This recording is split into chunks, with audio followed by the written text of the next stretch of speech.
Welcome to the show, everybody. This is a special new episode. It's a part of what will be a new series eventually. It's just Here We Are for now. But in addition to recording these as Here We Are episodes, it's a new project that I'm putting together that I'm very excited about. Basically, I've been reaching out to some of my favorite past guests of Here We Are.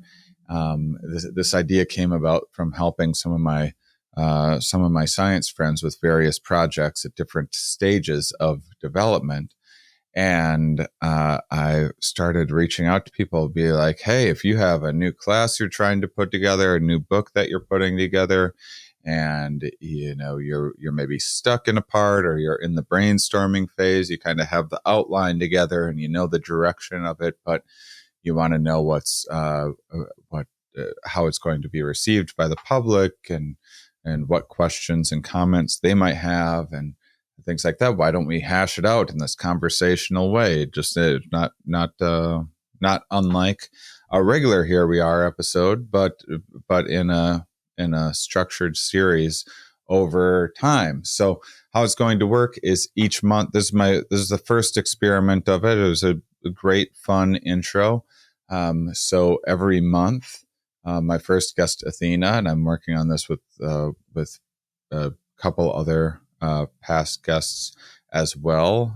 So this is the very first one. So it's especially important that you guys get involved in giving me ideas and notes and anything that you like, anything you'd like to see, any ideas of your own that you have, any questions, anything like that. The idea is once a month we'll put out one of these. Athena Aktipis happens to be writing new book that I'm super excited about.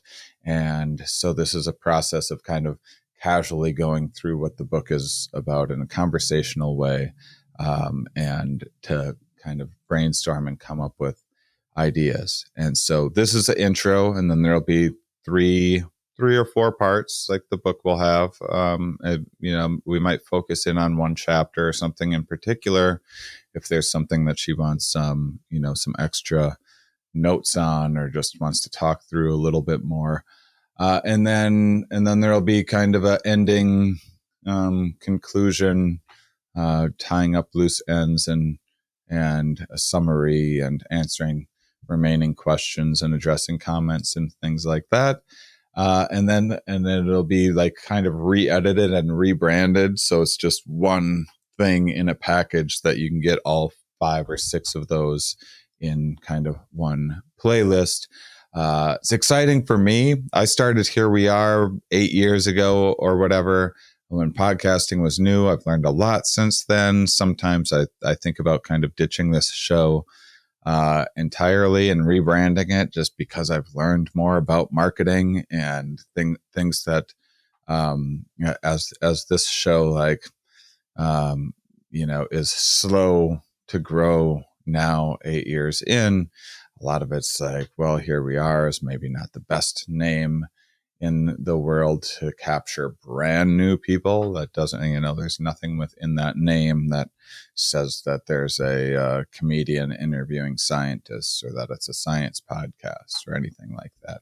I like the name and it's meaningful to me, or if you hear the theme song and everything. But in terms of capturing a wider audience, there's just a lot of things like that I've been kind of looking for a way to do a fresh start.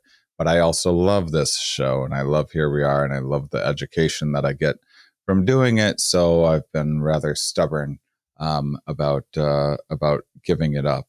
And by the way, thank you anyone who supports me on patreon.com/Shane Mauss. You're the only reason why this still exists, and it barely still exists. I go out of pocket on this show. And so if you want to help support what I do in science communication, check that out. But I thought this would be such a fun way to dig into a subject, to get the audience involved, to let you guys once a month as we release one of these, add questions on YouTube, get on Discord. If you're on the Patreon, get on the Discord and start the conversation in the Here We Are channel. Discord's such a great social media because it's not as addictive and nagging you and prompting you and stuff as often as a lot of social media is. And I've never found myself to get addicted to it or waste a bunch of time on it. I've really only had positive experiences from it, and you can kind of check in on the topics that you're interested in and leave the rest depending on what your mood is that day or your interests. So it's a pretty cool space to especially hash out stuff like this. So we would love questions, comments, anything like that, any ideas that you have going forward. And again, the end product is going to be slightly different than this show, but from this show, it's just going to be edited down a little bit. We'll cut a lot of things and then maybe add some more graphics and or maybe me interjecting some stuff afterwards that we edit in. It's this is the first one, so it can really be anything, but I'm pretty excited about this idea, and I hope you guys are interested in it. The other little change is that they're going to be shorter episodes than a regular Here We Are episode. Why? Well, because the end result's going to be 5 or 6 of these in a row rebranded as something, and so I think like the end result being 30 to 45 minutes per class will be something that kind of feels right when there's multiple of them in a row, and not as intimidating as 5 or 6 hour-and-a-half long things that you got to listen to get the whole summary of the book or the class or whatever. So those are all of my thoughts going into this. If you guys have any ideas, would love to hear them. Other than that, just had to blab a little bit about this so you have some context. But it's going to be pretty straightforward from here on out. So you'll get to see Athena once a month for the next 5 months or so. And we'll just see how this project goes. So enjoy this new fun thing I'm trying out with. And let me know what you think. Are we? Yes. Where are we? Here. Why are we here? Not entirely clear. We are misfits thrust into existence by random chance, with no hints at all as to how we're supposed to make sense of it all. It's immensely bizarre. Here we are. Welcome, everybody. Thanks for joining. And joining me today is Athena Aktipis, who is a amazing scientist and fantastic science communicator who thinks of all sorts of inventive and fun ways to disseminate science to the public in entertaining and accessible ways. And I am so thrilled to have her as the first of this new series and project that I'm working on. So Athena, can you please introduce yourself, your background, what you do? Oh, thank you, Shane. It means so much coming from you. I mean, as an unbelievable science communicator who makes science fun. So first of all, thank you for that. Thank you. So I'm Athena Aktipis. I'm a cooperation scientist, a cooperation theorist. I work on cooperation across systems, everything from how our bodies work, looking at like cellular cooperation inside of us, to looking at human cooperation in small scale societies and also in the modern world. Oh, and also microbial systems like this kombucha that I happen to be drinking now, which was made with cooperation. So I do all that. And then also the zombie apocalypse. That's also a thing. So that's a little out of context. I know. It's like, and what? The zombie apocalypse? And also the zombie apocalypse, and I don't know when I'm releasing this, there might be a real zombie apocalypse actually happening at the time that this comes out. So you should probably give a little bit more context in terms of some of the other science communication and other projects that you're involved in. Absolutely. Well, and Shane, it's all a question of how you're defining the zombie apocalypse. So in my podcast, Zombified, which we have some illustrations back here from some of my podcast episodes. We talk all about how we're zombified by all sorts of things. And at the end of every episode, we ask people, what is the zombie apocalypse version of what we're talking about? Whether it's social influence or parasites or social media, how it's taking over our brain. What is the zombie apocalypse version of just if you make that a little more than what it is now? And most of the time, our guests say, oh, we're actually in that zombie apocalypse right now already.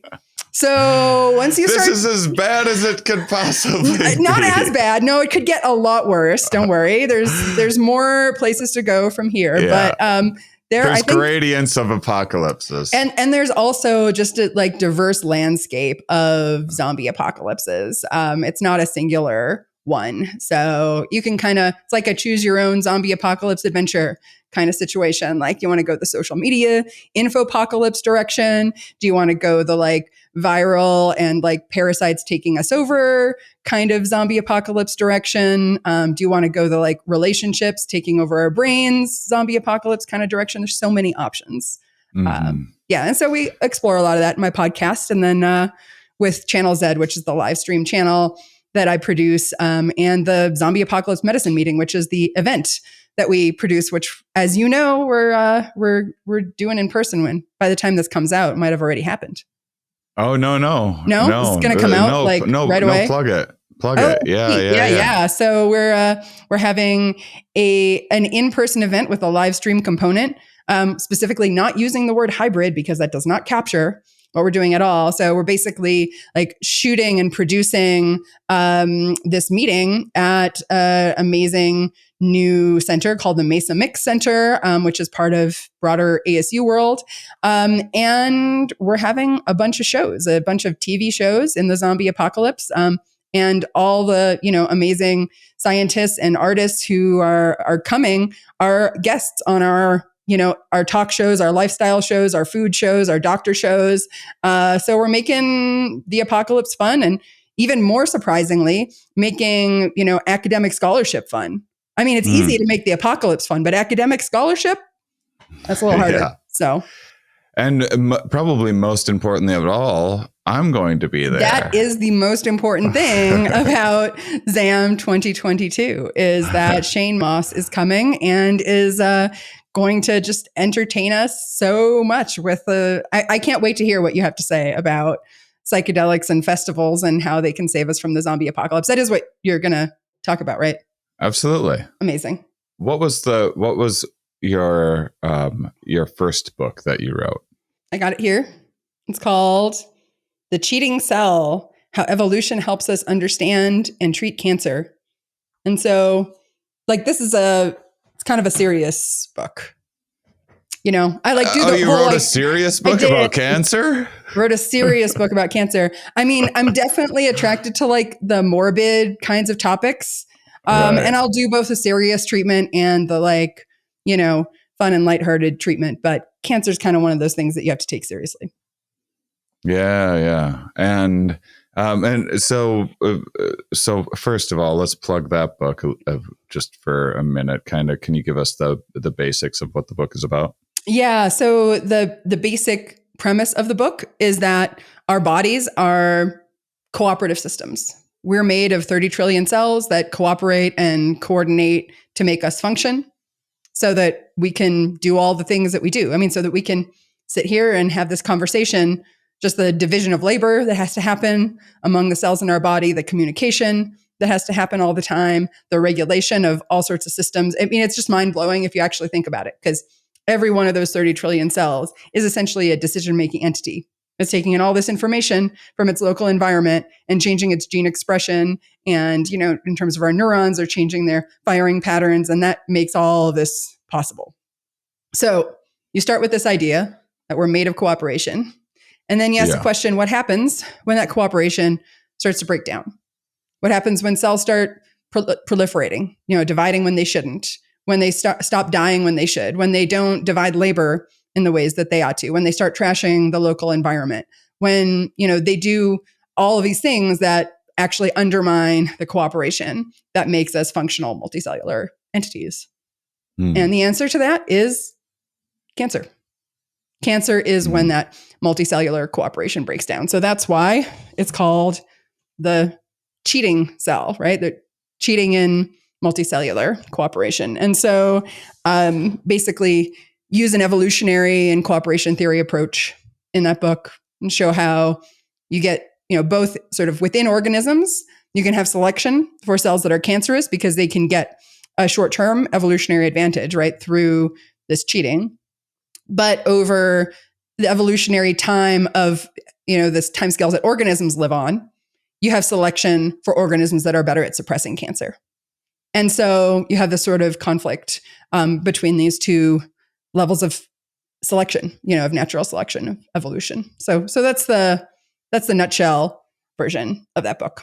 I had this, what I think is just a terrific idea, mostly just from a selfish point of view, which is I really love having conversations, casual conversations, really digging into subjects with scientists that I already know and enjoy talking to. And so I'm always trying to think of new ways to trick scientists into telling me all of their knowledge. And so I had this idea. I have a lot of scientist friends that are, will get stuck at various points in projects and putting together a new class or new book or something like that. I always have 3 books going that will never see the light of day. And so I reached out to some of my favorite guests and was like, do you have any books or projects that you're working on that you would be up for just kind of hashing out sort of a basic structure? So if you sort of have the outline and know the direction that you're going with it, and have an overall idea of what it's going to be, we can kind of through casual conversations hash it out together and put it into parts. And so that's what this is. So you have a new book that you're working on. So listeners are going to get to hear kind of a sneak preview, and then perhaps some of this series will be coming out after the book is out as well. Awesome. Yeah. Well, the way I think about it, Shane, is that like you basically offered to kind of be my unqualified therapist / writing coach. And I was like, fuck yeah, let's do this. I'm very excited. Yeah. So what's your new project? Okay, so this book is essentially about how the apocalypse is upon us, but it's okay as long as we approach it from a mindset of cooperation and collaboration, and trying to solve the problems that we are facing together. So instead of like burying our heads in the sand and being like, oh, everything's okay, nothing's going on here. Be like, yeah, everything's okay, but that's because like we're dealing with what's going on right now. So lack of cooperation perhaps being the biggest of our threats of all. Yeah, I mean, certainly. I mean, the way I would frame it though is like that there's an opportunity. If we embrace our cooperative nature more, and kind of don't get stuck in this like zero-sum thinking about the world and what we can, like our ability to meet our own needs in the world, whether it's, on a regular Tuesday or, in the midst of a natural disaster, that we will be able to deal much better with both the, current crises that are going on and with future crises that we will inevitably be facing as this world gets more and more fucked up. By the way, is it okay that I'm swearing a lot? It's encouraged, actually. Okay. All right, good. I have so I love this idea. I think it's going to be a hit. I'm a fan of anytime a book that grabbed me years ago was Michio Kaku's Physics of the Impossible, because what he was able to do was take, here's all of these scenarios from, say, Star Trek and all of these various sci-fi things that are quite popular, and then breaking down the actual physics of how could something like warp speed be possible? How could something like a force field be possible? What do we have that in terms of camouflage that are leading us closer toward invisibility and that sort of thing, and a way of taking something that are so popular in the media, and people spend hours upon hours binge watching TV shows about, and then breaking down the real kind of nitty gritty science about it in a fun way. And I see a lot of parallels here with that, but kind of from an apocalypse scenario. So what got you so interested in apocalypses in the first place? Is this just how old were you? Was there a thing that happened in your life? Was there a moment? You asked me to be your therapist, so now we got to dig into this a little bit. Reach deep into my past. Yeah. All right, let me lay down on the couch and then I can, no, just kidding. So, I mean, the apocalypse thing kind of started with my work in the Human Generosity Project. So looking at across small scale societies, and then also we did work in the lab, and I made a bunch of computer models looking at like when the shit hits the fan, when there are crises that can threaten your ability to survive, your family's viability. How do humans respond in those situations? And what we found was that it was, across all these societies that we looked at, that people would help in times of need as long as they were able to without going below their own threshold for what they needed to survive or sustain their families. And so this whole element of shocks being a normal thing that happens and that have happened to humans since we've been humans, right? You have situations where there's, droughts or diseases or natural disasters of any kind, or wars even, and people are in need. And, rather than, the state of nature being like a red in tooth and claw, everybody out for themselves, what we really see is that people are there for each other in times of need, and that there are a lot of systems across societies that are really there for the purpose of helping to support individuals and households and communities when things get bad. And so really that, for me, that's where my interest in the apocalypse started, is, looking at how do humans deal with crises. And I use the word apocalypse in a sort of like playful way sometimes, where it's like, a way of sort of thinking about and talking about crises in general. And you could even think about personal apocalypses, right? Which many of us face. And that's why we need therapists or unqualified therapists like you to help us through. So that's where the apocalypse piece of it started for me. It's like more than a decade ago, working on understanding basically need-based transfers, how humans help each other in times of need. And usually without expecting anything in return, when those situations, those shocks occur with, no warning, they're uncontrollable, unpredictable. People are just like, hey, you need something, I'm there for you. So this is kind of these end of the world type scenarios that you eventually got interested in was really just an extension of the cooperation work that you were doing, scaled up to the human level rather than more of the cellular level. Yeah, it really did come from, looking deeply at what's the psychology of how humans respond to disasters and shocks, with cooperation. Well, let me ask you, are there any studies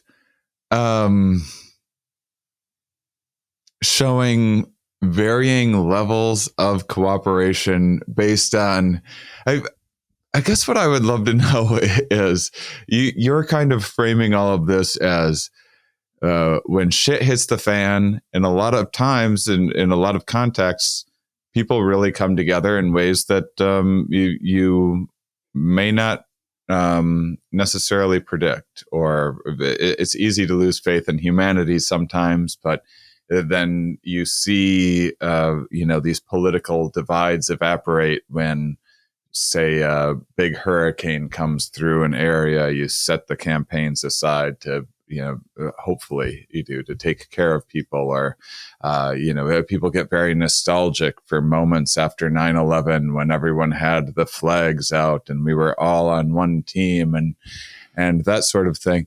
But what about the opposite? What about when things are going well? Are people worse at cooperating when things are going well? Is there more like money grabbing happening? Yeah. So it's actually kind of an upside down U shape. So if you think about, you have like the severity of disaster, and then you have the amount of cooperation. And if you, or just how good or bad things are, right? So like as things go from being really, things being really easy, to having a crisis, you can get this increase in cooperation. But sometimes when things are really good, people are in a mindset of competing with each other over status and resources. And the thing about status is that it is an inherently zero-sum situation, right? Status is like, how am I relative to you? And so if people are in that mindset, then they will inevitably be, poised against one another to have that higher status. There's just no end to it. People would rather have the biggest trailer in the trailer park than the smallest mansion in the gated community. Yeah, I know I would. Yeah, mostly because I don't want to be with trailer parks. And who wants to be in a gated community? I wouldn't want to be in a gated community. Right. Nobody in the gated community is going to be able to survive the apocalypse because they don't even talk to each other, right? They think they're safe behind the walls, but really, like, the trailer park is probably the safest place to be in the apocalypse. Yeah, and so there's just no finish line. You can be I remember, what was it, like Kim Jong-il or whatever, but he was basically king of the world in his territory of North Korea, and he still needed to put out propaganda about how he was the best golfer in the world and all of these things. Like, still just needed more and more status. It just wasn't enough. Needed to be the best at everything. And we've of course had some politicians like that ourselves. Yeah. And a little bit of apocalypse helps keep it real. That's interesting. Yeah, I mean, you can see apocalypse as being a bit humbling. Yeah. So I'll also say, though, if things get so bad that people are starving, people are like in a famine situation, right, that just fundamentally changes human physiology in a way that you can have a, societal breakdown at that point. But after recovery from a famine, norms about cooperation and helping can fully recover. So that's what we saw with the 𝐞𝐞 people in Uganda. They had a period of famine where their norms of cooperation broke down just because there was nothing to share. If you don't even have enough to eat for yourself. Can you get into that in sure, a little bit more detail? Yeah. So the 𝐞𝐞 are hunter-gatherers and farmers. They used to be really nomadic hunters in East Africa, and they were forcibly settled in the 1960s because of political issues. So they stopped basically being able to sustain themselves with their way of life, and they were given very little support. They had like 1 cup of rice per person per year that was given. So they were taken away from their hunting because they used to travel for hunting on a seasonal basis, and forcibly settled, and they could not make a living. And they were struggling and starving. And during that time, an anthropologist named 𝕊𝕚𝕕𝕚 came and did an ethnography where he basically said that I think he used the phrase flower of evil or something like that, like that they're just horrible people who don't even take care of their children, and that they should be eradicated and not like killed, but that they should be broken up. Their culture should be, broken up. They should be, dispersed. These are to other groups. savages that, Yeah. And so, but, he was doing this during a time when everybody was just literally starving. So they had nothing to give. You can't give somebody food if you don't have enough to feed yourself. So, we went back with the Human Generosity Project. Postdoc named 𝕊𝕐𝕐𝕚 went and lived with the 𝐞 for more than a year total, and found that when was this? This was, I think, 2012, around 2011 through 2013, I think.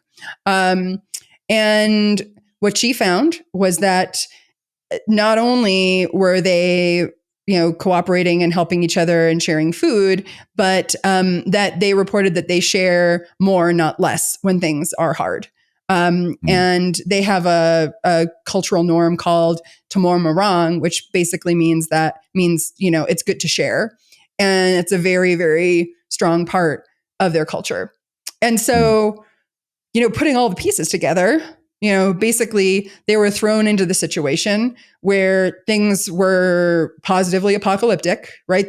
People starved to death. People couldn't take care of their children because they had no food. And then, over the course of 50 years, at some point, over those 50 years, these norms about sharing and helping completely, came back. And, we don't know if that was right away or if it was a slow process, but we do know that, the cooperation and these norms about helping in times of need are really resilient to, even going through those worst of worst times. So there's this upside down you. There's a perfect amount of shit hitting the fan that makes exactly. people get along really well. Yeah, and help each other. Yeah, but then but the thing is, like, where that U starts to like go down, like that, a lot of that is a question of how you perceive what need is and how like embedded you are in your community, right? So, if you think that what you need is like, your year-long or, 3 years long supplies in your New Zealand bunker and, all of that, then, even if it is like that perfect level of shit hitting the fan for most people to be super cooperative, if you don't feel like you're in the same boat with everyone because your sense of what your need is very different, then you might kind of be in a zero-sum mindset about it rather than like, hey, yeah, let's all work together and try to get through this. So I think there's some subtleties there about, like when that U starts to turn down and some individual differences about, like what, like, how happy are you to basically live like you would be camping for a while? Like, not everybody is on the same page about like doing that in an apocalyptic situation. And some people are like, yeah, that'd be super fun. And other people be like, oh, I don't know, so. Right. Yeah. In talking with you about this, I'm having a sneaking suspicion that maybe life is kind of complicated. Yeah.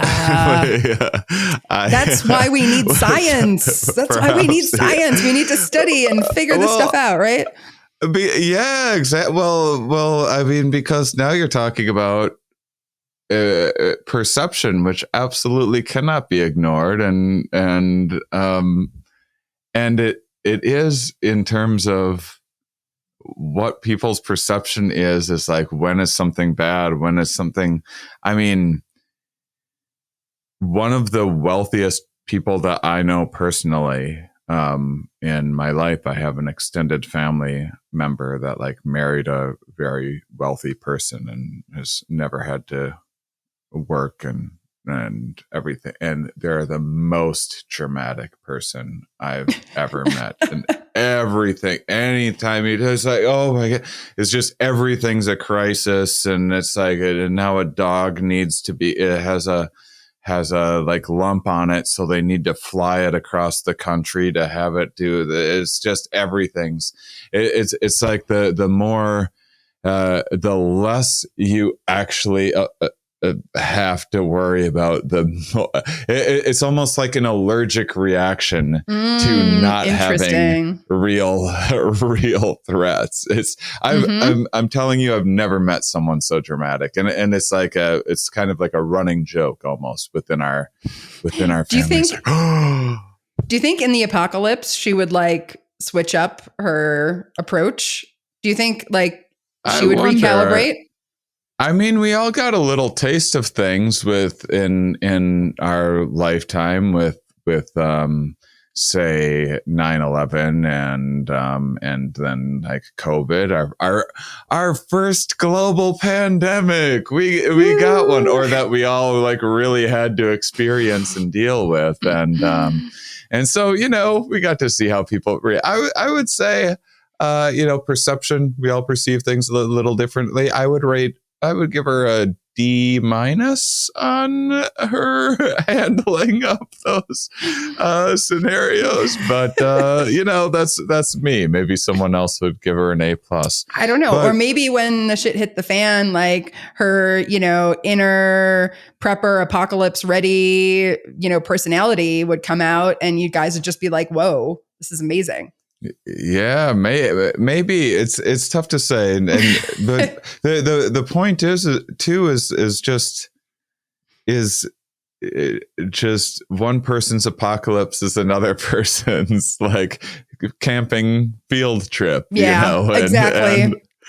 Totally. And also just the look at the with something like COVID, where you have personal, you have very reasonable, back and forth of like, what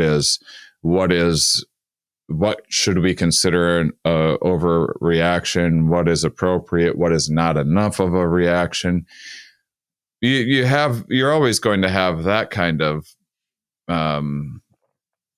spectrum in any of these scenarios, whether it's war or anything else. How much involvement there should we be? Should we invade? Should we send more? Should we send less?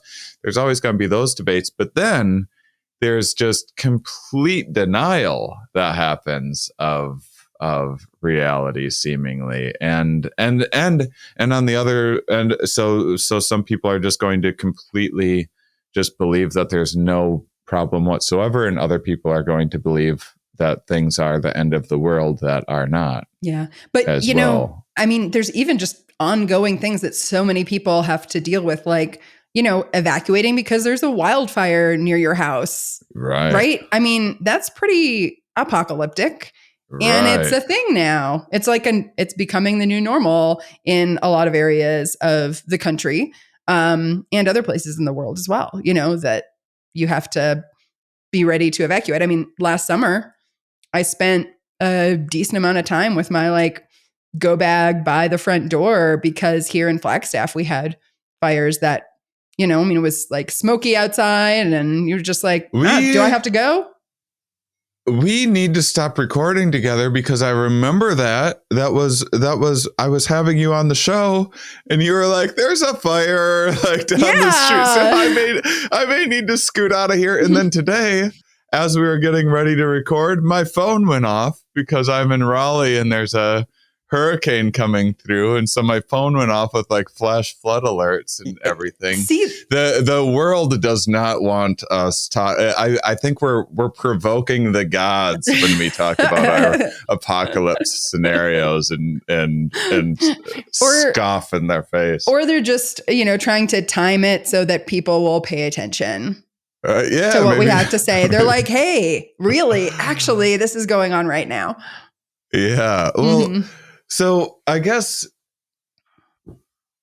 I guess you're fortunate in that there has been a good amount of research on cooperation and altruism. There's been a good amount of, say, game theory, which if you're going to I don't know if you go into game theory much in your book at all, but if you do, we should actually. There's a lot of game theory in the book. We should explain what that is, because the average person isn't. When I first heard the word game theory, I'm like, what's a theory of how many video games people play or something? And yeah, that's what my kids still think it is. They're like, "You're a game theorist, Mom?" I'm like, no, not that kind of game theorist. and so I'm just kind of curious, and I'll let you tackle this any way that you want, is if you use some of that research to tease apart some of those individual factors that we're talking about, that will lead to priming people toward cooperation or toward selfishness or whatever in various apocalyptic scenarios. Yeah. Well, so apocalyptic is a fun word. Yeah. We should incorporate that. Absolutely. That was season 3 of Zombified, was apocalyptic times. Oh, really? Oh, you already got it. Of course, you already got it. We can keep it going though. All right. Yeah, I think you coined it though. You get the credit for it. Actually, my colleague Gaiman Bennett came up with it, and then we were just like, we're going to run with this because. Yeah, I think that captures it. It's like, yeah, it might not be like a world-ending kind of scenario, but there's a lot of like local things that are happening, and then also global things that are, existentially threatening. They're happening now. One wildfire is not a global apocalypse, but if you are in the middle of that, it's as apocalyptic as a scenario can be in life. Exactly. And, all of our aspects of human nature that have to do with, dealing with catastrophes are, really based on responding to local situations. So, the sort of psychology of the apocalypse was, forged in local disaster kinds of scenarios. So I think it makes sense to think about, the apocalypse in those kinds of terms. Yeah. Yeah. Okay. Yeah, but to get to your bigger picture question about game theory, there's so much we could talk about with game theory, but like the very big picture is that a lot of, the way that game theory has been developed is kind of based on this idea that you have players, usually 2, but you could have more than 2, that are in a situation where their outcomes are dependent on not just what they choose, but what the other person chooses. And so like that's kind of been the way that a lot of game theory has been developed. And so the sort of the big unknown is, what are other people going to do, in the way that game theory has been conceived of. Now, the thing is, once you get to thinking about and talking about the apocalypse or crises more generally, the big source of uncertainty is coming from the environment, not from just what is another person going to choose in a game where there might be a conflict between, what's best for me and what's best for you. But there's a question of, is there going to be a crisis that is going to threaten us all? Or is there going to be a crisis that's going to just threaten me or just you? And that's an ongoing issue that we have had to deal with as, humans for a long time. So there's some pieces of game theory that address those issues, like, not knowing who's going to be in need. There's a game called the Sir Philip Sidney game that addresses that. But by and large, game theory has really focused on, the other players and uncertainty about what the other player or players are going to do as the main thing. And the game changes a little bit, when you're thinking, excuse me. Yeah. So the way that standard game theory approaches things is that the main source of uncertainty is from what other players are going to do. But when it comes to the apocalypse or crises more generally, the main source of uncertainty is really what's going to happen. Is it going to be a disaster or not? Am I going to need help? Are you going to need help? And then like the most important thing becomes like, are we going to be there for each other? Are we going to support each other? So we're going to hear more about game theory within the book. It'll be in probably as you have it structured, chapter 3 right now, and probably how we think that we're putting this together is this is sort of the intro where we're giving people a little bit of an overview and what to expect in upcoming episodes. And then what we've loosely discussed so far is then kind of breaking things down into, so this is the intro, and then we'll have 3 to 4, I think 3 parts of the book is what we discussed. And then a conclusion, and then, and maybe if there's a particular chapter or two that either of us find especially interesting, or that you need extra help with, or that listeners seem to be especially interested in, because we're going to be getting questions and everything from people along the way, then we can wing things a little bit too. But that's the general structure. Is there'll be part 1, part 2. This is the intro. There will be a part 1, part 2, and part 3 coming up. And then a conclusion as well. So what sort of, so give us the bird's eye view of the part 1, part 2, and part 3 of the book. Well, so the book kind of starts with like, here is the landscape of the apocalyptic scenarios that we are facing now and likely to face in the future. And also kind of just a big picture on why we need to understand how our brains work in order to figure out how to best deal with the apocalypse. So, understanding how and why we panic, how to get, ahead of that so that doesn't happen, how to not get stuck in like infinite doom scrolling and, end up actually driving yourself crazy with, things you can't do anything about. So yeah, the first part is really facing the reality of the apocalyptic times that we're in, and then trying to understand how your brain deals with the apocalypse. So that's kind of our part 1. Well, also kind of understanding that humans have always been in apocalyptic times, and most life on Earth has been in apocalyptic times, and pretty much. More species have gone extinct than have survived in the course of life on Earth, but also at the same time, many species have overcome incredible challenges and beat the odds over and over again. And humans, this is a human saying this, so I'm maybe a little biased, but it seems like humans have been particularly adept at surviving in an enormous range of environments and exceedingly adaptable.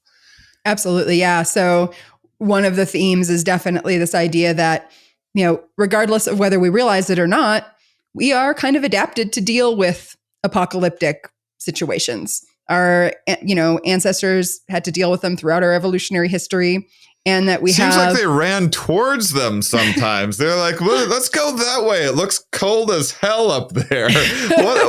Why not? What's at the top of that mountain? Let's go and find out for no reason whatsoever. Yeah, that is a really great point, Shane. We do have this like desire to explore, even even with a high cost and a high risk to it. Yeah. There is this fundamental desire to explore. And that is something that, there are certainly individual differences in that. Some people are very happy to just, sit in their house and never leave. But I think most people have at least some desire to explore, to travel. Because what's up with traveling? If you really think about it, it's just like a lot of costs and a lot of things could go wrong and a lot of risks and things you don't know. But most people have some desire to travel. So uncertainty. Yeah. Yes. And some people literally are like, I'm going to jump out of a plane with a wingsuit, and I'm going to flip around a bunch while I'm doing it. And I'm going to wait as long as possible to pull the cord for the parachute to come out, which is from an evolutionary standpoint and an alien anthropologist standpoint, obviously you and I know that the survival of the fittest is a kind of misnomer and a misunderstanding and a poor characterization of evolution. But it's how a lot of us are kind of generally first taught to think about evolution. And from that point of view, all of that adventurous behavior is completely insane and makes no sense whatsoever. Yeah, unless you consider the possibilities that every once in a while it can lead to, amazing opportunities, right? Yeah. So there's a trade-off there.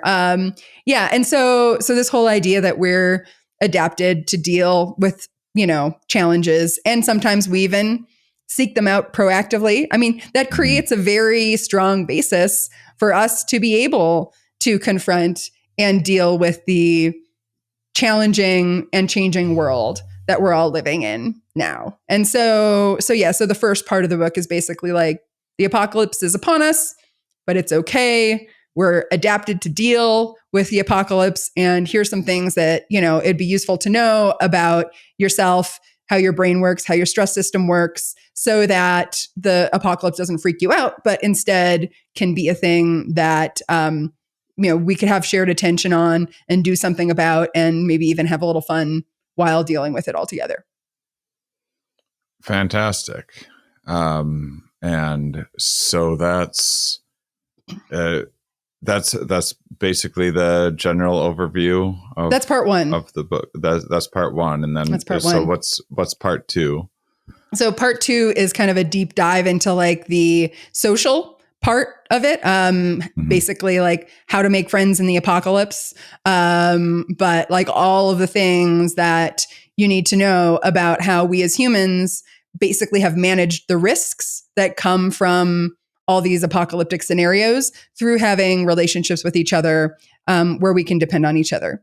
And so that kind of goes all the way from, looking at like the 𝐸, who we talked about, to the 𝕊𝕐𝕗, who have systems for sharing in times of need, to doing a bit of a dive into standard game theory, talking about how we need to modify some of the assumptions in game theory when we're talking about the apocalypse, and then kind of bring it all full circle to like, how can you use these things that we know about human nature, risk management, game theory, cooperation, to build the best Z team, the best, zombie apocalypse team that you can. So there's some practical advice in there.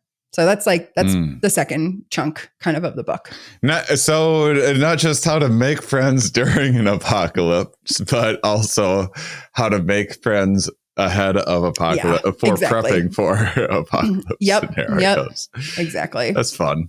Yeah. Okay, part three. And then part three is kind of expanding out a little bit to like, practically, how do we prepare? Everything from, on an individual or household level, how do you make sure that you're ready for the most common kinds of disasters that can happen, to thinking about how do we set up better systems in society for managing risk? Because, 90% of broad risk management happens through market insurance systems, which can work for some things, but they don't necessarily work for everything. And so, yeah, it's basically like, how do we manage risk from the individual level, household, region, all the way up to, the global scale. And then kind of like the final chapter is basically about like, how can we make doing all of that fun? So wonderful. Yeah. So that's and I mean, just so to kind of touch on that, when you say how do we make all of that fun? Because we're talking about what it is at the end of the day, very serious issues, and people that have just had their lives ruined and lost people and everything else to a global pandemic are going to be like, well, what do you mean fun? But an aspect of this is an understanding that part of finding solutions to our problems is good problem solving, and a really important aspect of good problem solving is creativity, and a very important part of that is play and being able to find ways to laugh and joke and innovate and think outside the box. Yeah. And, ultimately build a sense of community that can help to support us all when things get tough. So, and building that community is something that, as you do that and as you have fun doing that, it's essentially a public good that benefits everyone in the community when things get tough. So I think, we need to be more purposeful about building that sense of community. It's something that sociologists have talked about for a long time in terms of like social capital and things like that. But I think it takes on new relevance now as we are dealing with just having more catastrophes and issues, on local and regional and global levels. So yeah, basically you should take seriously having fun. That's an important part of making us all more resilient to the changing world that we're living in. Well, I'm going to take this very seriously because I'm already having a lot of fun doing this with you. Likewise. I'm so thrilled that we're doing this together. I'm very proud of this idea. It's already going as well as I hoped that it would. I'm really looking forward to you guys, the listeners and viewers, writing in, which if you're watching on YouTube or send a message on Instagram, or a really easy way is to, if you haven't checked out the old herewearepodcast.com website, that is an easy way to go and send questions and just comments, topics that you want to know more about. Any thoughts at all? Don't be shy. I'm also on Twitter and am like talking about stuff having to do with my book on there now. And if you have any questions or comments, feel free to shoot me a message. What's there. Your Twitter? Just at Athena Aktipis. My name. It's pretty easy. Aktipis. Yep. All right, and we'll include that in the description. Did I say it wrong? No, you got it. I was just repeating it for the sake of. Okay. Aktipis. Yeah, it's a hard one. It's a hard one. It is. All right. Well, thank you so much, Athena, for joining me, and I look forward to hearing people's reaction to this and prepping for more prepper conversations coming up. Yeah, that's going to be super fun, because it's not like prepping isn't just for preppers. That's what I'll say. Yeah. So we'll get into that later though. Awesome. And thank you, listeners, for being such wonderful, curious people. We'll talk with you more next week.